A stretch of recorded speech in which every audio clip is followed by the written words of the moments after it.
ayun, good afternoon sa lahat. Israel Testa, KJ All-Star TV. Kasama ko si Manang Grace. Yeah. At ang pamilya namin is Treva. Saan tayo papunta, Grace? Sa Ubong.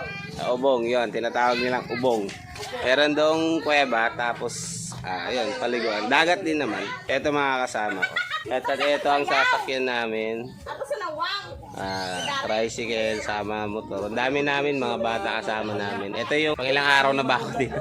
So, ayan, medyo sobrang 7 araw na ako nagbabakasyon dito sa Negros. So, yun mga KG, abangan nyo. Tignan natin kung gaano kaganda yung pinagmamalaki nilang Ubong. Bye-bye. Bye-bye na. Bye-bye! Bye-bye na, bye-bye. Ito. Bye-bye ito. So, yun guys, papunta na kami ng Ubong. Ubong. Kadesi, sama pa namin yan. So yan guys, ang dami namin. Tingnan natin kung kasya. Alright, let's go! So ayun, hindi kaya ng tricycle. So, kaya bumabay pa sa amin. Kita nyo, mataas kasi matarik. Ayan sarap ng buhay probinsya. Basta may pera ka lang dito, okay na. Problemahin na natin yung problema pag balik sa Manila. Di ba, mama? Ano ito, mama? Lumboy. Duhat. Duhat, duhat. Ay, Diyos ko. Tarik talaga. Duhat ng lumisan ka. Naging ka ng duhat.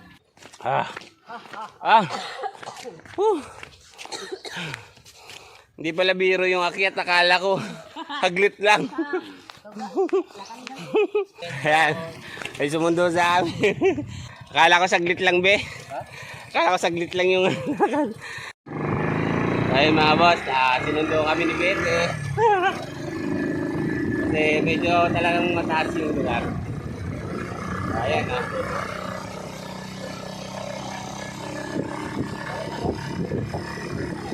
Ayan, dito na kami, baba ulit. Ngayon naman pa sulong. Usog tayo mga boss. Adventure na adventure bago tayo maligo sa dagat. Mamasyal sa kuweba. Mo to yung iban? Bili na. Yan o, kita nyo. Tahimik na tahimik yung lugar mga boss. Tapos mainit pero dahil nga may mga puno malilim. So ayun nga, sarap dito. Buhay probinsya talaga. Sana sa susunod sa Bicol naman ako makapunta doon sa lugar ko. Tagal na rin, almost 10 years na rin akong hindi nakakauwi siguro. 10 or 9 years. Dito naman 8 years. This is my first time na makapunta dito sa lugar ni Mrs. Si Mrs. 8 years siyang hindi nakauwi. So first time ko makabakasyon sa loob ng 8 years naman si Mrs. Solid na rin. Masarap dito magbakasyon. Kaya yan, boy. Ayun. Hirap ang daan. Nakasama ko, mga hipag ko. Tiyahin ng misis. So, bali tiya ko na rin. Tiya-in-law. Daisy. So, ayun mga boss. Balik ako mamaya dahil medyo mainit na ako. Mainit dito. So, medyo malayo-layo pa lalakarin ko. So, guys, mga boss, Villamor Cave. Halos kadugtong siya ng pupuntahan namin na cave. Pero iba lang yung daan kasi iba yung may-ari ng property. Maya-maya, makikita na natin yung talagang pasyalan. Welcome, Ubong. Ubong Cave, Fukuda, Machi Beach Resort. Ubong Paradise Resort and Campsite. Yan. Makikita nyo yung kuweba. Ayan o. May mga videographer, photographer. May mga vlogger na rin siguro nakapunta dito eh. Meron na. Artista na nga, si Pokwang. Si Pokwang nakapunta na rin dito mga boss. Ito na nga yung sinasabi ko na maganda resulta sa mga problema natin. So mga pagsubok na yan sa bandang huli may maganda resulta. So ito na yung pagsubok ko kanina.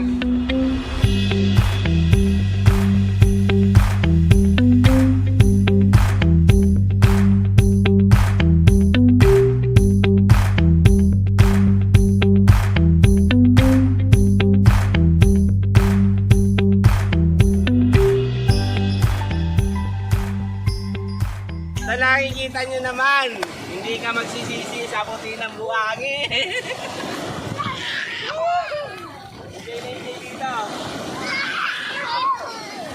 Gustong mamasyal, nandito lang po yan sa barangay Bakuyangan, dito sa Negros Occidental. Go!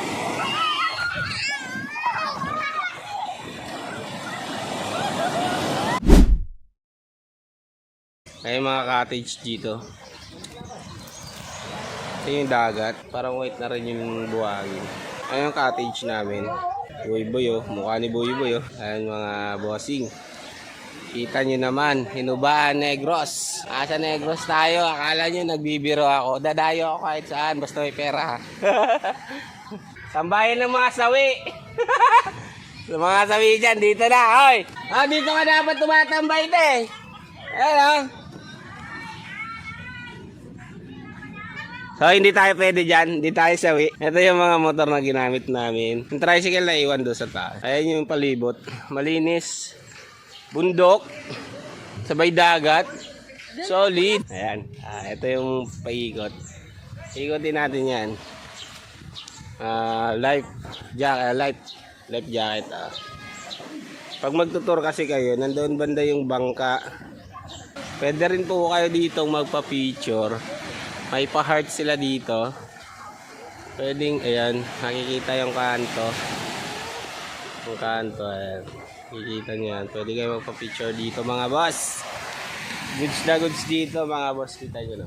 Ayan, may kuweba din dito. May kuweba rin po doon. So, try natin pasukin mamaya. Si Kuya may page din daw po mga kabossing. Ano page niyo Kuya? Boytor. Boytor, yun o. Ano pangalan niyo Kuya? Boy Binayaan. Ano ba yung pangalan? Hugot? Boy Binayaan daw eh. Yung tourist guide namin dito, si Boy Binayaan. Tapos ang page nila mga bossing, ano po, Boy Tour. So, follow, subscribe nyo na rin po sila. Siyempre ako din kay G All Star TV. Sero, si Boy Kulot. Ato. Ayan. Boy Kulot. So, ayan. Ito po, magtutur kami sa kanilang cave. Try natin yung maganda. Dami namin dito. Obong or alingagngag yung tawag nila dito. Ito po ang mga kasama natin mga bossing ano. Ayan. Ito ang tinatawag nilang alingagngag cave. Nasa ano din ng dagat. Ayun oh. Medyo malakas yung dagat. Yun. Pasok ah. Tumasukal pala dito mga boss. Ayan. Na! Dapat na kayo ko tayo pagdadaan. Uy, aray ko. Hindi pala dito pwede pag ang tuhod. Ano? Okay, diri ka malay ka na no. Tapon. Okay. Actually, ang amon din ang cave, doon ka klase ha. Wet cave, ang wet cave, amo na sa nga may natural swimming po sa sulod, amo na mag-swimming. Sa dring area, amo ni sang dry, wala sang tubig. Kag amo ni sa inyo ng lagawan. Okay lang? Ang first stage, amo ni sa ang madulong nga area, makagawa ta karon sana na sa cave. Para may remembrance ka po din nga area, mo picture sa tanay. Yun. Picture. So, mga boss, mga naka-group picture tayo. Wow, ganda na to. Ang lawak pala dito mga boss. Ayun, may mga panigi din. Kaya pala pwede talagang taguan. Ang isang ginatawag naman nga secret cave. Secret cave. Ito sa iba. Ang makita niya din nga area, amo sa mga babies mo sa mga bats. Nang sa una, hindi isa rin nasudlan nun, di ba? Wala ma'am. Biilawan mo nga dun, Bi. Hindi nga kaya na sa... ano ba? Hindi kaya sa lugar din. Ayun mga boss, medyo madilim, hindi kaya ng Para cellphone. sila nga duwa, oh. Nan. Wow. Kasi lang tabuhay lang ang duwa. Ayan, meron pa doon. Antes magtabuan. Oo. Kaya kung sige sila tandog, kakaabol sige sila muna. Oh, kuya. So guys, ito nga. Ito century daw to bago magtugtog. So ingatan natin hawakan yung stalagmite saka stalagmite saka stalactite. Ha? So ingatan po natin yan. Tapos yung mga vandalism. Bawal din po dito magdala ng maliwanag na ilaw kasi magbulabog yung kung ano man meron ditong mga nakatira. So, ingatan po natin yan. Kung kahit saan tayong kuweba pumunta, sumunod tayo sa mga regulation nila para walang aberya. Right side lang. Oy, tara na! Yes! Oh. Alright, let's go! Whoa! Ay, kadako! May right side lang, right side. Aray ko. Yan. Ito na yung dati natin. Ay, may mga nga bandal na nga talaga. May ako. Kasi dati ito. Sinali ko na yung mga... Okay. Nice. Ay, ito yung nuturo sa akin.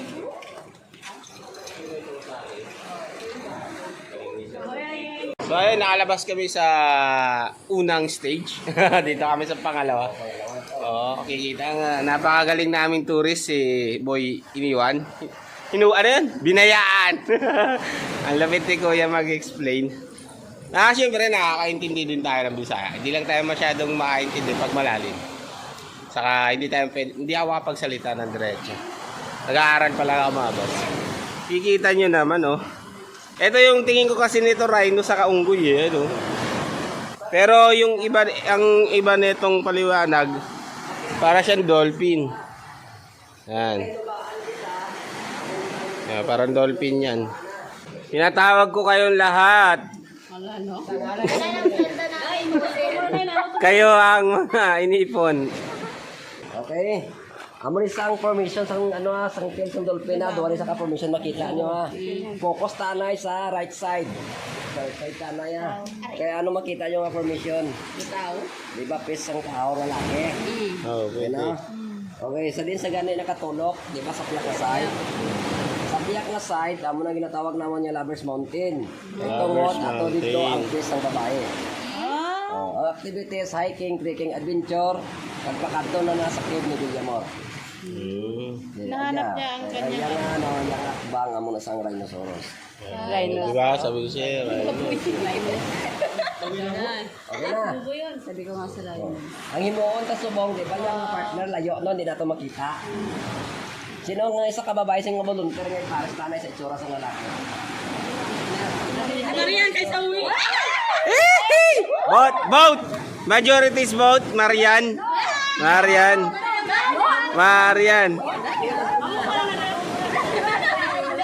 Si Grace na lang. Ay, parang tanga. O, yan o. Volunteer. Katubang mo. Yun. Ang itsura sa babae ga mo na yung katubangan is lang sa lalaki. Wala kami ilong dahil. Wala kami ilong dahil. Hindi na nakitaon. Wala, no? Okay, dito katubang. Oo nga, ano. Oo nga, maganda nga. Okay na? Okay na? O sige, diri naman ta. Solid tour. Ay, may mga tour din nun, ah. Okay, ako rin sa perfect angle ng dolphin ha. Diri na side. Ayun pala. Nice. Yung perfect side. Ayan nga, oh. Gusto na batulan ka tayo dahil. Ayun. Wow. Kag amo ni sa ang ginapabugal sa Banwas ang hinubaan na. Kung makita nyo ni sa amo sa giobra logo o kung third mark sa Banwas ang hinubaan. Kag nakalagay niya sa tulbas sir sa Banwas ang hinubaan. Sa diri lagi kuha. So, ayun mga boss. Dolphin nga pag nandito kayo sa side na to. Okay. Ang imuon na sa mong pero picture tatanan diri kamo sa dalo mo. Diri kamo sa dalo mo kay background ring dolphin sa bato. Dito kamo sa dalo mo. Agree. Sige. Let's go. Dito kamo sa dalo mo bato. Ganun. Yan. So, may mga picture din dito. Si, ano na, Kuya Uy, paning kay Grace, bro. Boy Bilayaan. Dito, ah.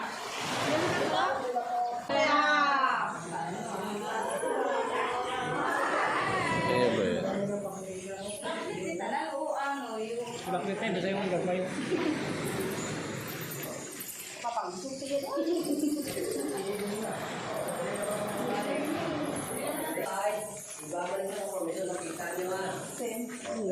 Awat na lang sa ano, nakaw naman niya Robert Mountain. Dati mo ma-hiking, fishing adventure. So, pakato na ka muna sa cave ni Villamor. Nakilala ko ka Villamor? Hindi. Oo, kuya. Nilalagay kami. Di ba sa Manila may Villamor Airways? Ay, oo nga, no. Siya yun? Oo, may ara kami di Villamor's Cave.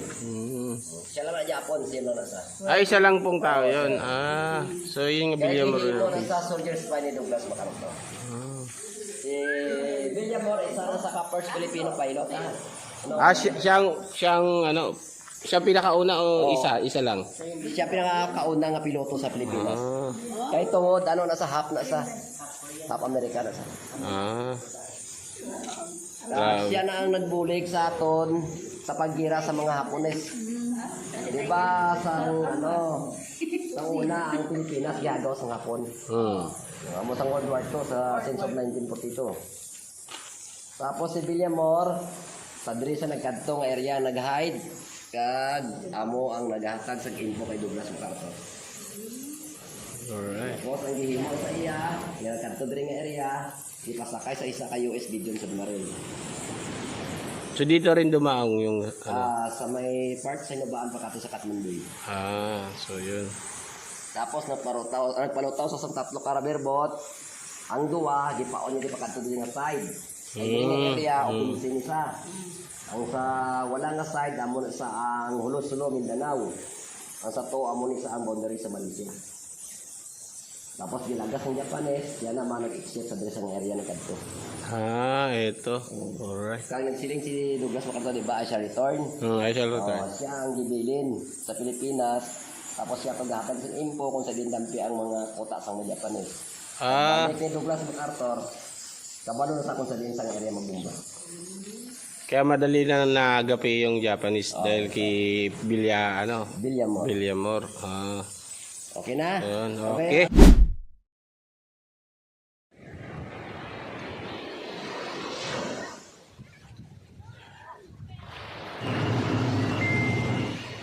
Kaya nga sabi nila, habang sinusubok ka ng sinusubok at ikaw ay lumalaban, sa dulo ng mga pagsubok ay may magandang kahihinatnan. Dahil may magandang rason kung bakit ka sinusubok. Kaya sa ating mga sinusubok, tuloy lang ang laban. Tiwala sa sarili at huwag kayong susuko. Sabi nga ni Sir Gigs TV at ni Bogart TV, patuloy lang sa hamon ng buhay. Ako si Israel Testa at isa ako sa patuloy na lumalaban.